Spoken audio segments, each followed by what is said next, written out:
Si Giannis matapos madisgrasya ng ilang sunod yung Milwaukee Bucks na merong 2-8 record sa last 10 games at nasa number 11 ngayon ng standing ng East. Ito pa yung na-upset sila ng Wizards. Nagkagulo yung NBA world dahil sa dinilit di umano ni Giannis lahat ng content sa kanyang SocMed account na related sa Milwaukee Bucks. So alam nyo na ang kasunod niyan, mga trade rumors.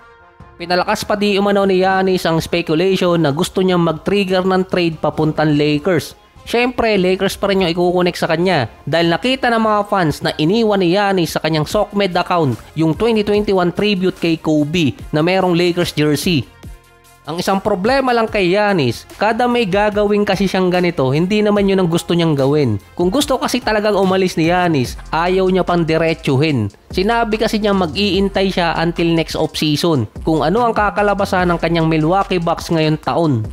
Ang Bucks pa naman ngayon parang tagilid na umabot ng playoffs. At least, hindi na magiging pang-apat na sunod na malalaglag sila sa first round. Projected kasi na aabot sila ng either top 6 or top 8. Pero bigla kasing lumakas yung Detroit at Atlanta Hawks kasama pa steady yung Miami.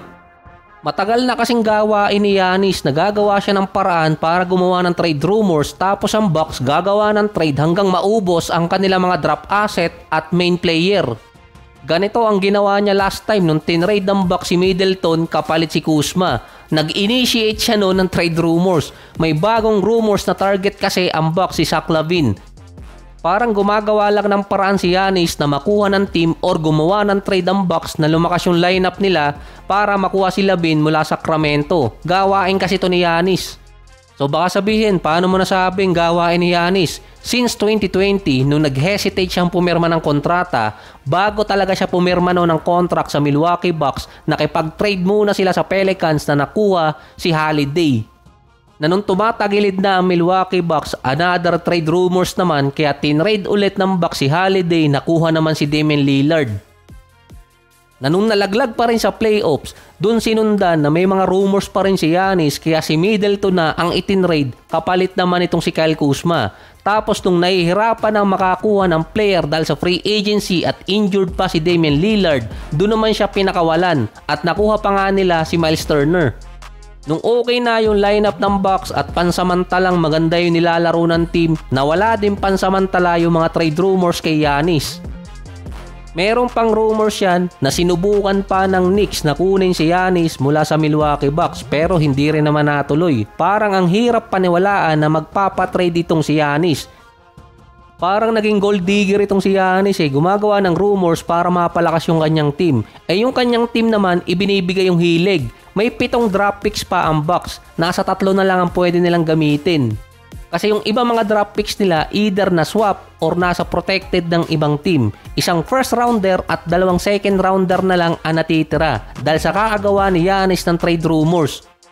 So iniba ko na yung linyahan kay Giannis, baka matuloy na yung trade. So na-extend naman ng Minnesota ang kanilang winning streak versus Pelicans, 149-142. Merong season high si Anthony Edwards na 44 points, ika-4 na 40 points or more ni Edwards ngayong season at back-to-back 40-point game para kay Edwards.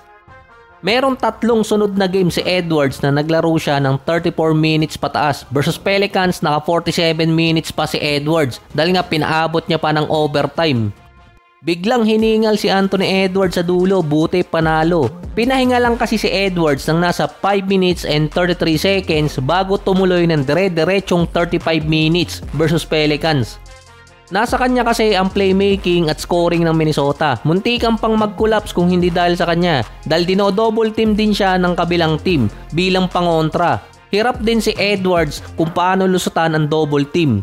Sinundan pa yon ng mismong si Michael Jordan na nag-approach sa Minnesota noong nakaraan para tulungan si Edwards. Ngayon naman panibagong problema dahil nga nangangapa pa rin si Edwards para maging point guard. Masyado ng pagod at tumataas ang load. Bukod pa sa point guard, meron pa kasing isang kailangan ng Minnesota, isang legit big man na parapat kina Jokic, Sengun, Wemby at Holmgren. Ando naman si Rudy Gobert kaso ginagawa siyang dog food binsan ni Luka at ni Jokic. Ang better option pa ng Minnesota si Giannis ang targetin nila sa trade. Hindi sila big market na isa sa hinahanap ni Giannis.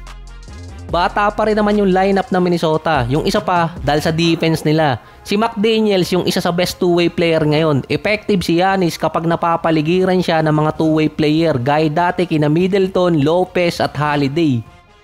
So disclaimer, senaryo lang to May sapat pang draft pick sa Minnesota. Si Rudy Gobert parang pababa na rin yung prime. So maalin sa kanilang dalawa ni Randle yung ipalit kay Giannis. Pero mukhang mas pipick upin ng Bucks itong si Randle kumpara kay Rudy Gobert na liability yung contract.